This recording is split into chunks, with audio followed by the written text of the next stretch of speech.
consulate in Hong Kong where Simon Chung works. Today, his face was on posters stuck to its walls instead. Hong Kong residents handed in a petition for the UK to do more to secure his release. Hong Kongers are doing our duties. England expects that every man will do his duty. Act now. Save Simon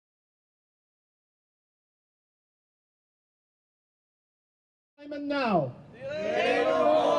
If we burn, you burn with us. Save Simon now. A friend of Mr. Chung's had a meeting with the Deputy Consul General.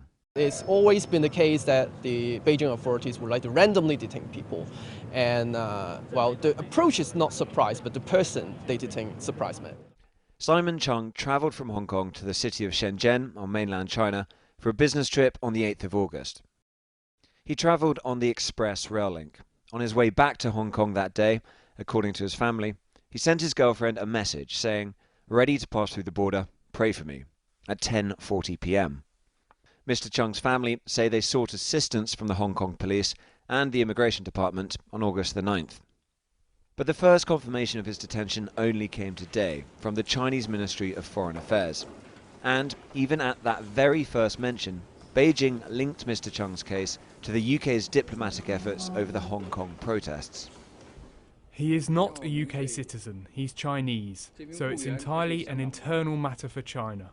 So with regard to the mistaken comments the UK has made on Hong Kong, China has openly expressed its position and made stern representations to the UK. Once again, we want to urge the UK to stop making indiscreet remarks and stop stirring up trouble on the Hong Kong issue.